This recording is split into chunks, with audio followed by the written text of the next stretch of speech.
اعوذ باللہ من الشیطان الرجیم بسم اللہ الرحمن الرحیم الحمدللہ رب العالمین الصلاۃ والسلام علی اشرف الانبیاء والمرسلین۔ میرا نام محمد زہیر حیدر ہے اور آپ لوگ دیکھ رہے ہیں سیرت لائبریری یوٹیوب چینل۔ ہم بات کرتے ہیں رسول صلی اللہ علیہ وسلم کی زندگی پر، اور ہمارے ساتھ موجود ہوتے ہیں معروف سیرت نگار اعجاز احمد صاحب۔ تو چلتے ہیں آج کی نشست کی جانب۔ جی اعجاز صاحب۔ آج بڑی خوشی کی بات ہے کہ آج ہمارے ساتھ محمد زہیر حیدر ہمارے ساتھ ہیں۔ زہیر ہمارے ساتھ سیرت لائبریری کے پروجیکٹ پہ ڈے 1 سے ہیں، بٹ یہ ان سنگ ہیروز بیک سٹیج پہ کسی عمارت کی بنیاد میں لگی اینٹوں کی طرح، جسے کوئی نہیں جانتا، ایڈیٹنگ، ریکارڈنگ، لائٹنگ اور باقی ساری مینجمنٹ زہیر کے ذمہ ہوتی ہے، تو اس لیے یہ آپ کو کیمرے میں نظر نہیں آتے۔ تو آج زہیر ہمارے ساتھ ہیں۔ ہمیں ایک سوال ملا ہے اپنے ایک ویور کی طرف سے۔ سوال یہ ہے کہ جب نبی کریم صلی اللہ علیہ وآلہ وسلم 12 سال کی عمر میں جناب ابی طالب کے ساتھ شام کے سفر پہ گئے، تو بحیرہ راہب نے انہیں وارن کیا کہ آپ اپنے بھتیجے کو، جناب ابی طالب کو وارن کیا کہ اپنے بھتیجے کو آپ شام لے کر نہ جائیں، میں آپ کے بھتیجے میں آخری نبی کی نشانیاں دیکھتا ہوں، اور یہ نشانیاں جب یہودی دیکھیں گے تو آپ کے بھتیجے کو نقصان پہنچائیں گے، تو میرا مشورہ یہ ہے کہ آپ اسے یہیں سے واپس لے جائیں۔ اور جناب ابی طالب رسول اللہ صلی اللہ علیہ وآلہ وسلم کو سفر شام سے تجارت کے کسی بھی منافع کی اپرچونٹی دیکھنے کی بجائے رسول اللہ کی حفاظت کو امپورٹنٹ سمجھتے ہوئے وہاں سے واپس تشریف لے آئے تھے۔ اب سوال یہ ہے کہ کیا اس کے بعد جب رسول اللہ صلی اللہ علیہ وآلہ وسلم شام گئے تو کوئی ایسی صورت تھی یا نہیں تھی، اور اگر ایسا تھا تو آپ کیسے بچ کر واپس آتے رہے؟ بڑا انٹرسٹنگ سوال ہے، انٹیلیجنٹ سوال ہے۔ ہمیں تاریخ میں تھوڑا پیچھے جانا پڑے گا۔ جناب عبد المطلب رسول اللہ صلی اللہ علیہ وآلہ وسلم کے دادا جان جناب عبداللہ کی شادی سے پہلے یمن جاتے ہیں، تو یمن میں وہ دیکھتے ہیں کہ ایک بوڑھا ان کو کہتا ہے، سردار کیا میں آپ کا چہرہ ٹچ کر سکتا ہوں؟ اور پھر الٹیمیٹلی وہ کہتا ہے میں آپ کا ناک ٹچ کر سکتا ہوں۔ تو ایسا سب کچھ کرنے کے بعد وہ نابینا عالم جناب عبد المطلب سے کہتا ہے کہ سردار میں آپ کے گھر میں نبوت اور بادشاہت دونوں دیکھ رہا ہوں، اور ان میں سے ایک بنی زہرا کے توسط سے آپ کو ملے گی۔ جی پہلی بات ہوگی۔ یمن کے لوگ جانتے تھے کہ رسول اللہ صلی اللہ علیہ وسلم کہاں پیدا ہوں گے، کس خاندان میں پیدا ہوں گے۔ ایک طرف سے وہ ہاشمی ہوں گے باپ کی طرف سے، اور والدہ کی طرف سے بنی زہرا سے ہوں گے۔ کتنی معلومات تھیں رسول اللہ صلی اللہ علیہ وآلہ وسلم کے دنیا میں تشریف لانے سے پہلے۔ یہ یمن ہے، اور شام جو عیسائیت کا، یہودیت کا گڑھ سمجھا جاتا تھا، جس میں بار بار بنی اسرائیل میں انبیاء آتے رہے، تو وہاں یہ اویئرنیس اس سے کہیں زیادہ تھی۔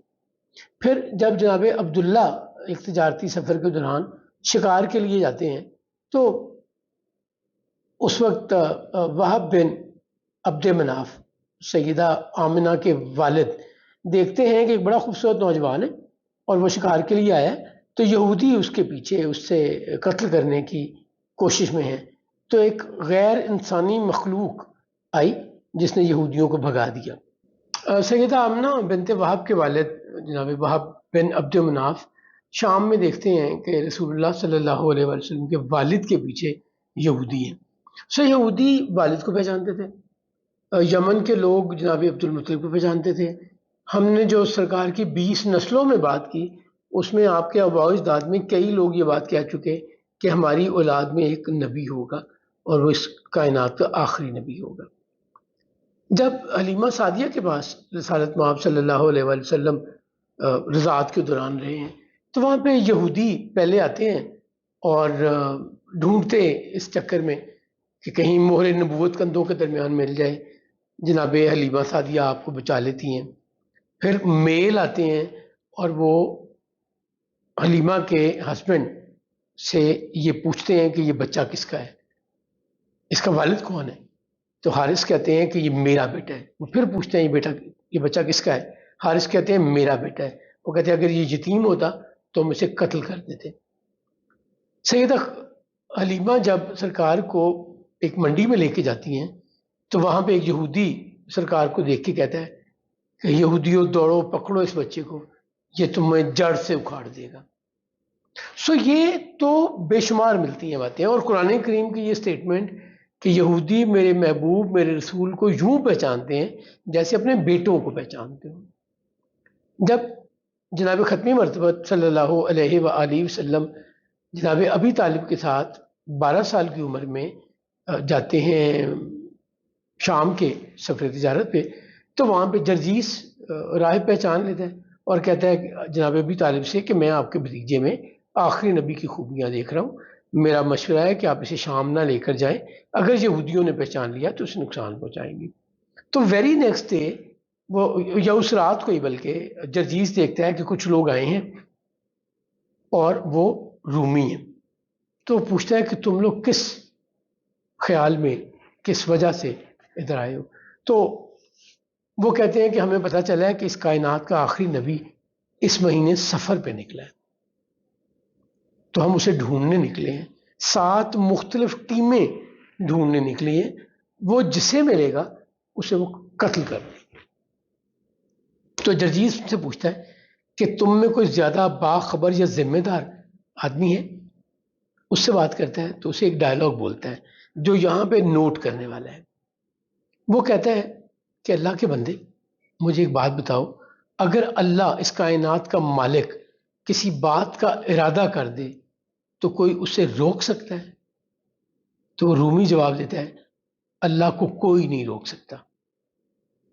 تو جرجیس جواباً کہتا ہے جاؤ اس کام میں نہ پڑو، اللہ نے اس نبی کی حفاظت خود کرنی ہے۔ جناب ابی طالب وہیں سے اپنا مال تجارت بیچ کے واپس آ جاتے ہیں۔ اب جب 25 سال کی عمر ہو گئی ہے اور سال مختلف جگہ جاتے ہیں، اب 25 سال کی عمر میں جناب ابی طالب کہتے ہیں کہ اگرچہ میں نہیں چاہتا کہ تم شام جاؤ جہاں تمہاری جان کو خطرہ ہے، لیکن قحط اور موجودہ صورتحال مکہ کی، اس کے علاوہ مجھے کوئی سلوشن نظر نہیں آتا کہ تم تجارتی قافلہ لے کر شام جاؤ۔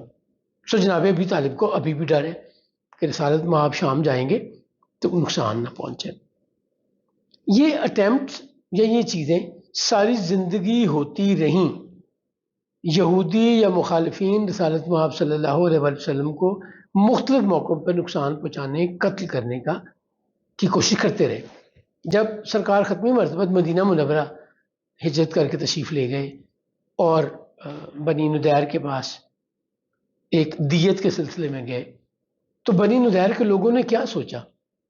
انہوں نے رسالت میں آپ صلی اللہ علیہ وسلم سے کہا کہ آپ جس کام سے آئے ہیں ہم آپ کے ساتھ اس میں تعاون کریں گے، دیت کے پیسے دیں گے، بٹ ہم چاہتے ہیں کہ آپ ہمارے پاس تشریف لائے ہیں تو ہم آپ کی ضیافت کریں، ہم آپ کو کھانا کھلائیں۔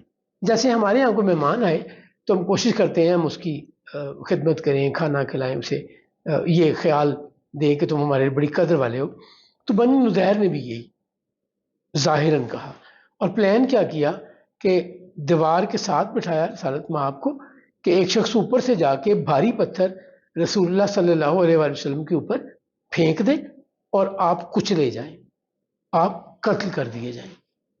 اللہ کریم نے جبریل کو بھیجا جس نے رسالت مآب صلی اللہ علیہ وسلم کو یہودیوں کا پلان بتا دیا اور آپ وہاں سے اٹھ کر واپس آ گئے۔ سو جس ہمارے ویور نے سوال پوچھا ہے ان کے لیے سب سے پہلا جواب تو یہ ہے کہ یہ اٹیمپٹ ساری زندگی ہوتی رہی رسالت مآب صلی اللہ علیہ وسلم کو نقصان پہنچانے کی یا قتل کرنے کی۔ ہاں، اب آپ کے دوسرے پارٹ میں آ جاتے ہیں۔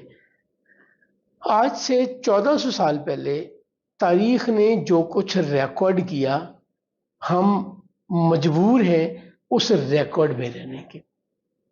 اگر کوئی ریکارڈ نہیں کر پایا کہ اس وقت اس نو کے یا اس زمن میں کتنے واقعات ہوتے رہے، تو ہماری اس وقت یہ مجبوری ہے کہ ہم خود گھڑ کے بتا نہیں سکتے، ہمیں انہی واقعات اور معاملات سے چلنا ہے جو تاریخ نے ریکارڈ کیے ہیں۔ لیکن رسول اللہ صلی اللہ علیہ وسلم کی زندگی کو ہمیشہ خطرہ رہا، ہمیشہ نقصان پہنچانے کی کوشش ہوتی رہی، اور اللہ کریم نے آپ کو ہر بار، اور اگر آخری اٹیمپٹ یاد کریں آپ، جب خیبر فتح ہوا تو زینب نام کی خاتون نے رسالت مآب صلی اللہ علیہ وسلم کو عرض کی کہ میں آپ کو کھانے کی دعوت دینا چاہتی ہوں، میرے گھر آئیے. اور رسول اللہ کے ساتھیوں سے پوچھا کہ رسول اللہ کو مٹن میں کیا پسند ہے، لیمب میں کیا پسند ہے. تو انہوں نے بتایا دستی کا گوشت، جو اگلی ٹانگ ہوتی ہے، رسالت مآب شوق سے کھاتے. تو اس نے دستی کے گوشت میں زہر ملا کر کھانا پیش کیا. رسالت مآب صلی اللہ علیہ وسلم نے پہلا لقمہ لیا تو آپ نے وہ بھی واپس تھوک دیا اور کہا کہ اس کھانے میں زہر ملا ہوا ہے. اور جب آپ سرکار کا آخری وقت تھا تو آپ فرمایا کرتے تھے کہ اس زہر کی شدت یا اس زہر کا اثر میں آج بھی محسوس کرتا ہوں جو خیبر میں مجھے دیا گیا. نقصان پہنچانے کی کوشش ہوتی نہیں. جو واقعات ہسٹری میں ریکارڈ ہوئے وہی ہم تک پہنچے، جو نہیں ریکارڈ ہو سکے اس میں بے شمار واقعات ایسے ہیں جو ریکارڈ نہیں ہو سکے. تو آئی ہوپ کہ we have answered the question and we encourage all our viewers کہ سوال پوچھیے. سوال پوچھنے کے متعلق سرکار ختمی مرتبہ صلی اللہ علیہ وآلہ وسلم کا ایک بڑا خوبصورت اسٹیٹمنٹ ہے. جس طرح ہم سنتے ہیں نا حضور کا فرمان کہ آپ نے فرمایا صفائی نصف ایمان ہے، بالکل اسی مضمون اسی انداز میں سرکار نے فرمایا سوال جواب آدھا علم ہے. سوال پوچھنا، جواب ڈھونڈنا. جب آپ سوال پوچھتے ہیں تو ہم جواب ڈھونڈتے ہیں. اس میں ہماری بھی لرننگ آتی ہے، آپ کی بھی لرننگ آتی ہے. اور بہت سے ایسے لوگوں کا بھلا ہوتا ہے جو تکلف میں، کسی شرم میں، کسی یہ سمجھتے ہوئے کہ شاید یہ سوال بچوں والا سوال ہے، بچگانہ سوال ہے، یا کوئی سوال سن کے اس کا مذاق نہ اڑائے تو پوچھتے ہوئے ڈرتے ہیں. سیرت لائبریری کی ٹیم آپ کو یقین دلاتی ہے کہ اگر آپ ہم سے سوال پوچھیں تو ہم اپنی پوری کوشش کریں گے اس جواب کو ڈھونڈنے کی.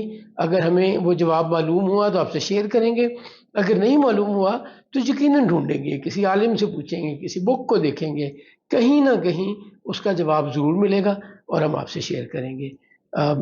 سیرت لائبریری سے جڑے رہیے. ہمارا آپ کا تعلق بڑا قیمتی ہے، ہمارے لیے بڑا قیمتی ہے. ہم اس کو اپنا ایسٹ سمجھتے ہیں. یہ چینل تبھی چلے گا جب آپ جیسے اچھے لوگ اسے دیکھیں گے، دوسرے لوگوں کو اس کے متعلق بتائیں گے. ہمارا مطمع نظر اس چینل سے رسالت مآب صلی اللہ علیہ وسلم کی زندگی کا ایک ڈیفرنٹ پہلو لوگوں تک پہنچانا ہے، حقیقت پہ مبنی، آتھینٹسٹی کے ساتھ، ان سورسز سے جو معتبر ہیں، جس میں کوئی بڑھائی ہوئی باتیں نہ ہوں، بنائی ہوئی باتیں نہ ہوں، جو صرف اور صرف حقیقت پہ مبنی ہوں. آپ کا بہت شکریہ. یہ تھی ہماری آج کی نشست جس میں ہم نے کی رسول اللہ صلی اللہ علیہ وسلم کی زندگی کی باتیں. ہم سے جڑے رہیے. ملتے ہیں آپ سے اگلی نشست میں. تب تک کے لیے اللہ حافظ.